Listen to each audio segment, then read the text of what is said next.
The name Zeruiah may sound unassuming, but her story reveals a woman whose courage left a deep mark on Israel. She was not a prophetess, a judge, or a queen. Her name appears only as a discreet note in the genealogies.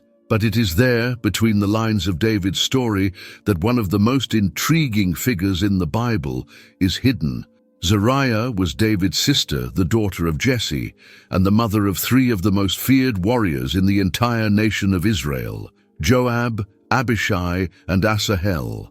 These three names echoed across the battlefields, men who fought with almost legendary ferocity.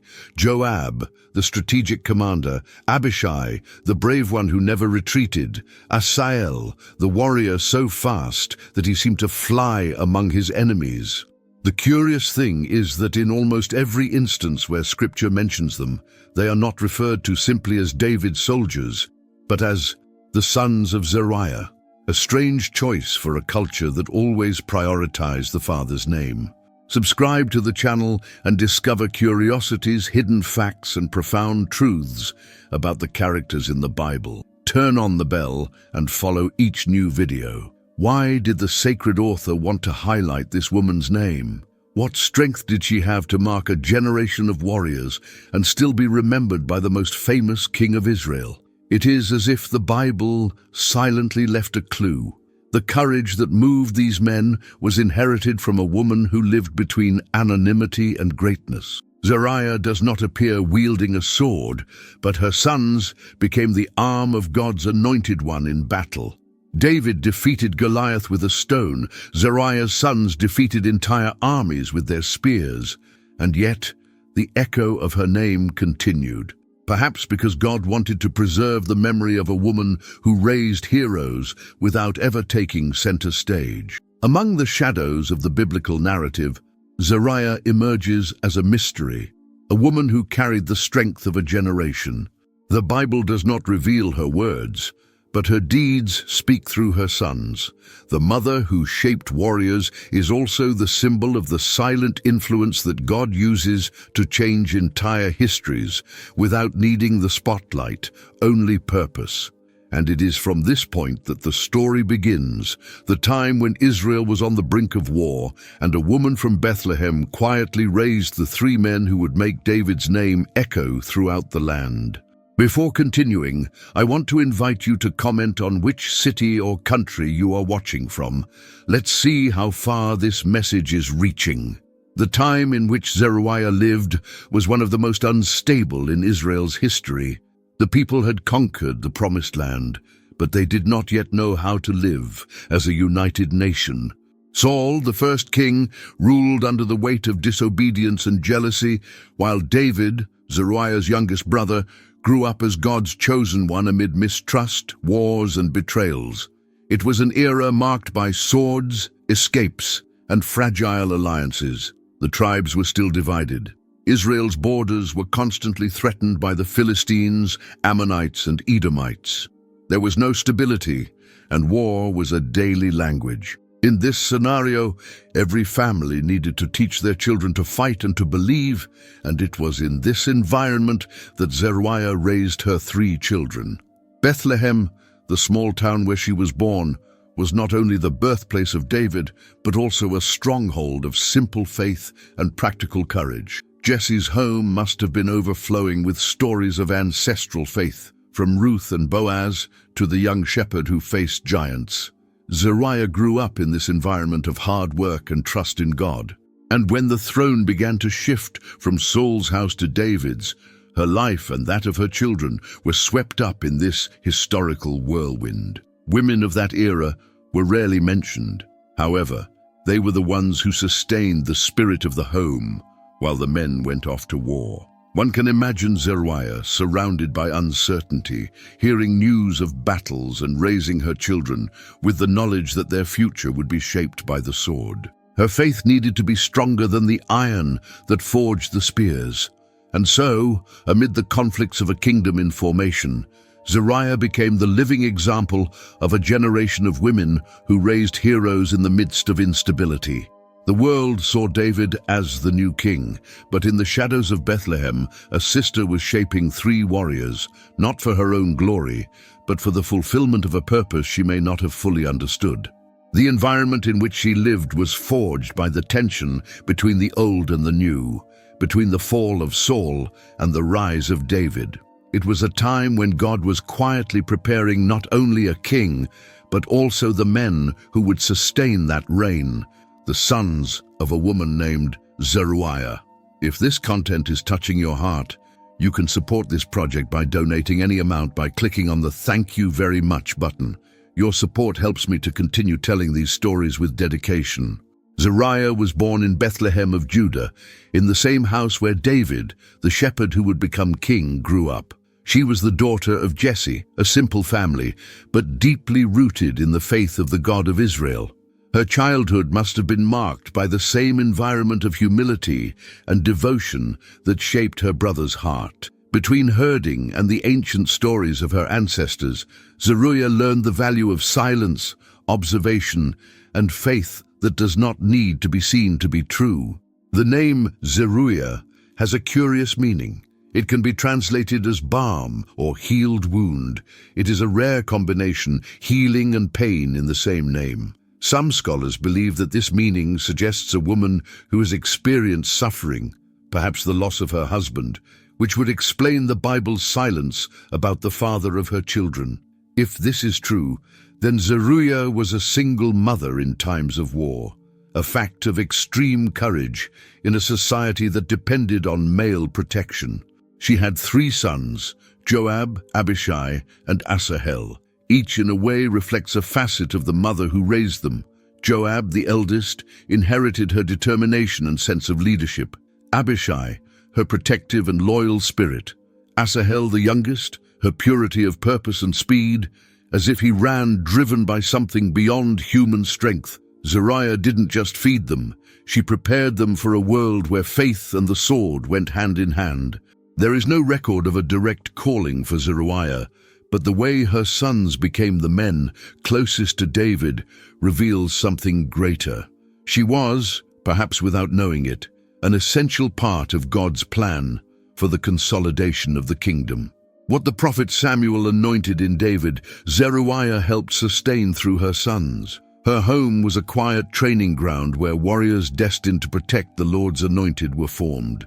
Zeruiah represents the kind of person God calls without fanfare, but whose influence spans the centuries.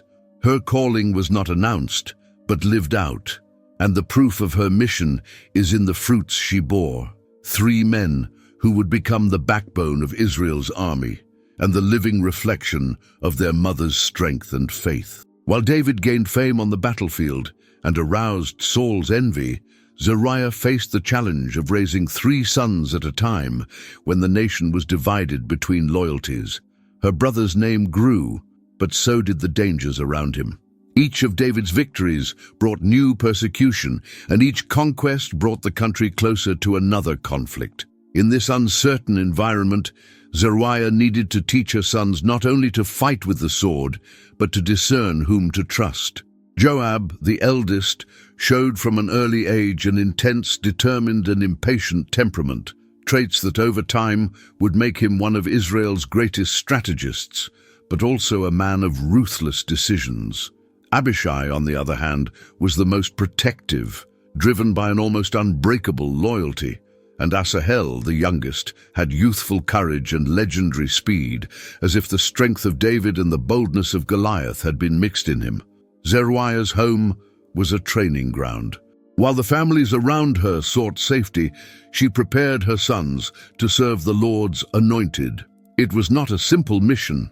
Times were dangerous, and David, fleeing from Saul, lived hidden in caves, surrounded by desperate men, the same men who would one day become the core of his army. Among them were Zeruiah's sons. The first great challenge for her was to let them go, to see her sons exchange the security of home for the uncertainty of war. This silent surrender was the beginning of the legacy she would leave behind. There is no record of her tears, but every battle fought by Joab, Abishai, and Asahel was also a battle of faith fought by her. While David trained warriors in the desert, Zeruiah trained hearts at home, hearts willing to fight not only for victory, but for purpose. This tension between a mother's love and spiritual duty shaped her story. And it was from this mixture that the warriors who would later be called the sons of Zeruiah were born, men who carried in their eyes the fire she once lit. And it was precisely when these sons began to fight alongside David that history took a decisive turn, a moment when courage, blood, and faith would come together to change the destiny of Israel. The decisive moment in Zeruiah's story did not come through her own actions, but through the hands of the sons she raised. When David took command of a ragtag army of strays, fugitives, and debtors, Zeruiah's sons became the core of strength and strategy that would sustain the new kingdom. It was the beginning of an era of transition, the time when God began to transform the fugitive into a king and the sons of an anonymous woman into pillars of an empire. The first great achievement came when Abishai saved David from death. In a battle against the Philistines, a giant warrior named Ishbi-Benob raised his spear against the king, and David was already exhausted. But Abishai, with superhuman courage, rushed to his defense and killed him before the spear struck him. It was an act of pure loyalty, and from then on, the name of the sons of Zeruiah began to echo throughout the nation. Joab, the firstborn, also experienced his own defining moment when he led the attack to conquer Jerusalem, becoming the first to breach the walls and claim the city for David's throne. The conquest of the city of David was not just a military victory, it was a spiritual and political milestone. And interestingly, the man who sealed this victory was neither a prophet nor a priest. He was a son of Zeruiah. Asahel, the youngest, found his destiny in pursuing Abner, the commander of Saul's army. Driven by zeal and bravery, he pursued him to the end without fear of death. And it was precisely in this race that his life ended, not because of weakness, but because of faithfulness. His death marked David, and also inflamed the soul of Joab, who would later avenge him. What many ignore is that in each of these acts, there was the silent reflection of the mother who raised them. Zeruiah never wielded a sword, but her courage shaped the arm that wielded it. Her invisible influence was behind every conquest, every victory, and even every loss. The decisive moment in her story was not an isolated event, but the intertwining of three destinies, three sons, three warriors, three hearts shaped by the same fire. From then on, the name, the Sons of Zeruiah, would become synonymous with strength, loyalty, and also with a power that was difficult to control. Over the years, the loyalty and strength of Zeruiah's sons became both a blessing and a burden to King David. Those men who once fought for him with devotion also became instruments of tension and pain within the palace itself. The courage Zeruiah cultivated at home flourished on the battlefield, but at times it turned into harshness. Joab, the eldest, became commander of the army of Israel. His military intelligence was unquestionable. No enemy could resist his strategy. However, the same strength that made him victorious also made him ruthless. When Abner, the general of Saul's former army, sought an alliance with David, Joab saw not reconciliation, he saw revenge. He killed him at the city gates, staining the beginning of the new reign with blood. The news of Abner's death brought sadness to David, and it was at that moment that he uttered one of the most memorable phrases in history. "These sons of Zeruiah are too hard for me." It was as if the king admitted that the fire that drove his nephews could not be contained even by his authority. The consequences continued. Years later, Joab disobeyed David's direct orders and killed Absalom, the king's own son, who had rebelled. The act brought momentary peace to the kingdom, but deep pain to David's heart. The same man who had saved him so many times before now became the instrument of one of his greatest sorrows.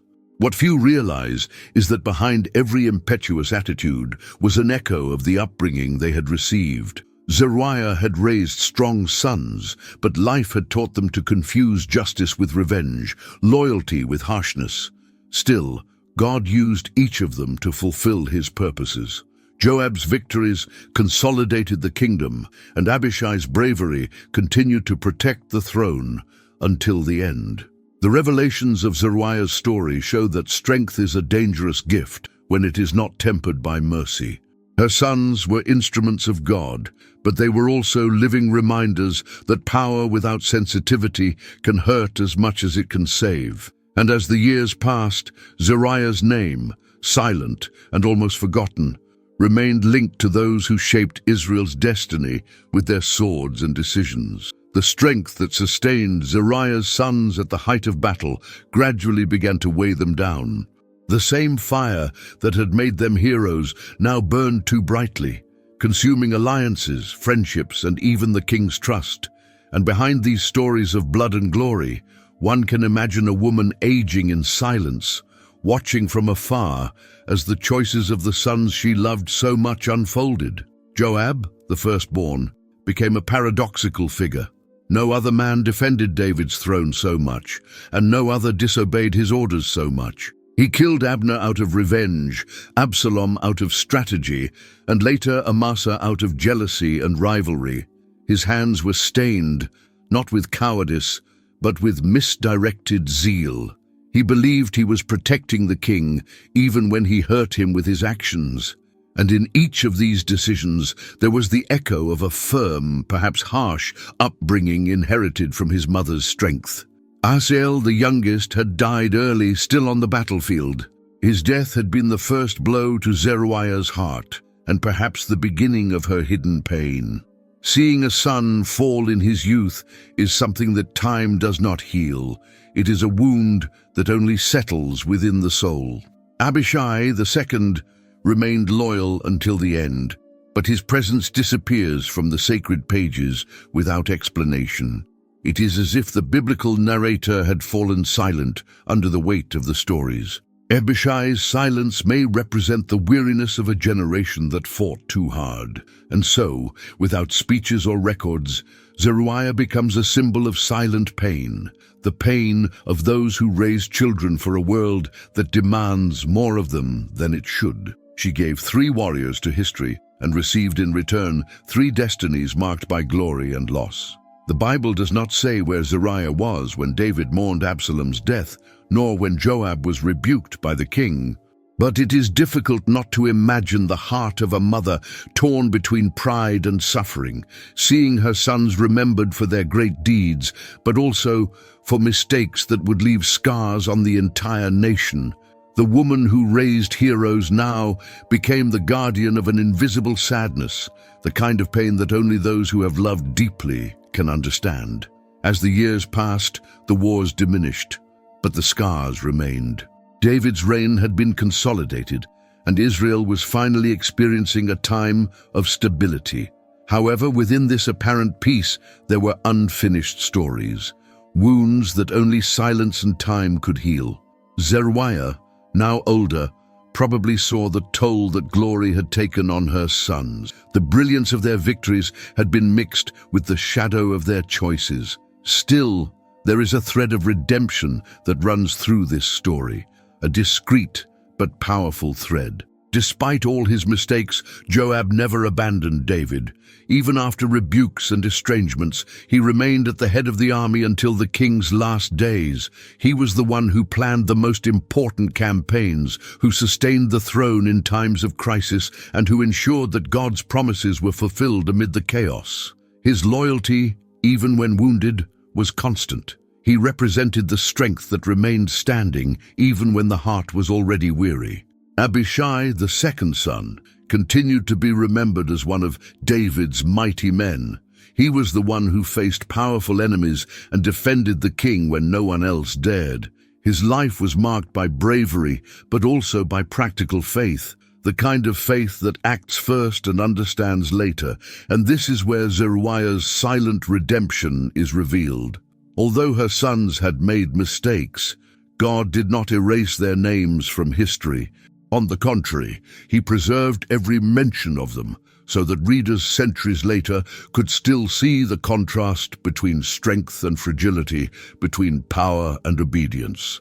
The names sons of Zeruiah remained, as if the Holy Spirit himself wanted to remind us that even imperfect families can serve God's purpose. Zeruiah, without uttering a single word, teaches about the redemption that comes from faithfulness. Her life shows that God does not need perfection to act. He only needs willingness.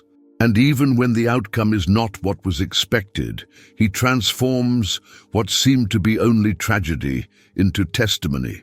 Thus, Zeruiah's legacy was not erased by her son's failures. On the contrary, it was redeemed by the way God continued to use each of them, proving that grace always finds a way, even in the most wounded stories. The end of Zeruiah's life was not recorded, but the echo of her name has echoed through the centuries. No scene describes her last days, no verse narrates her final words. And yet, her presence lives on in every mention of her sons. The simple fact that the Bible repeats the sons of Zeruiah so many times is already a form of eternalization, as if the sacred text wanted to ensure that her name would never be forgotten. Zeruiah represents the type of character who remains in the shadows, but whose influence shapes giants. Her legacy is not in personal achievements, but in the lives she bore, raised and delivered to God's purpose. Joab, Abishai, and Asahel were not just warriors. They were instruments that sustained David's reign, facing external enemies and internal challenges, preserving the promise God had made to the house of Jesse. Over the years, each of them left their mark. Joab, the eldest, met a tragic end, killed by Solomon's order because of his past crimes. But even in his downfall, his name still carries an involuntary respect. He was the man who defended the throne when no one else dared. Abishai disappears from the narratives, but his courage remains recorded among David's mighty men. And Asahel, even though he died young, is remembered as the swift warrior, the symbol of purity and total devotion. It is as if the fate of Zeruiah's sons reflects the very balance between glory and pain, strength and sacrifice. And in each of them, the shadow of their mother remains, the woman who, in anonymity, without a known husband and without personal promises, helped build the greatest kingdom Israel has ever had. Her last moments, though unrecorded, may have been silent, like her entire life. A woman who saw from afar her brother's throne consolidated, and the children she raised become eternal names in the chronicles of faith. Zeruiah's legacy is one of invisible influence, one that does not seek recognition but fulfills purpose. Her life was a reminder that God writes lasting stories through people the world would rather forget. And even without a known grave, Zeruiah's name remained, engraved not in stone, but in the eternal memory of Scripture. Zeruiah's story is one of the quietest and at the same time one of the most powerful in Scripture. She had no visions, uttered no prophecies, performed no miracles. Her mission was different: to train men who would be David's shield, the arm of Israel's army, and the reflection of the strength she carried. And even without being in the battles, her influence extended over every sword raised, every conquest, every tear. Zeruiah teaches us that spiritual greatness is not found on the stage of visibility, but in silent faithfulness. She is a symbol of those people who do not appear in stories, but support the protagonists in prayer, work, and faith. Her name has endured through the centuries precisely because God wanted to show that the invisible also has power. When the Bible calls Joab, Abishai, and Asahel sons of Zeruiah, it is not only identifying genealogy, it is revealing origin. It is saying, these warriors were born of the strength of a woman. There is a divine detail in this. God preserves names that the world would erase. Zeruiah is remembered not for perfection, but for influence. She raised brave sons, and even with mistakes and failures, they fulfilled their role in the divine plan. This teaches us that God does not require perfection to use someone. He requires a willing heart. How often does God raise up people like this? Mothers who pray in silence, brothers who support leaders, anonymous hearts who pave the way for others to shine. Zeruiah is a living reminder that anonymity is not oblivion. It is mission. The Lord sees what men do not see, and he eternalizes what the world ignores. Zeruiah's life also warns us, strength without direction can hurt, but when guided by God, it builds kingdoms. A mother's strength, the teaching of a home, the example of faith, all of these can shape destinies. And so, among the shadows of history, God recorded the name of a woman who was balm and wound, strength and tenderness, silence and impact. Zeruiah proved that the power of faithful faith is capable of producing heroes, even if the world never knows the name of the woman who raised them. If you enjoyed these curiosities and discoveries about Zeruiah, get ready. There are still many secrets hidden in the pages of the Bible that few know about. Enjoy this video, share it with those who love stories full of faith and mystery, and subscribe to the channel so you don't miss the next surprising revelations about the great biblical characters. Together, we will discover the details that the Bible holds for those who seek to understand more deeply.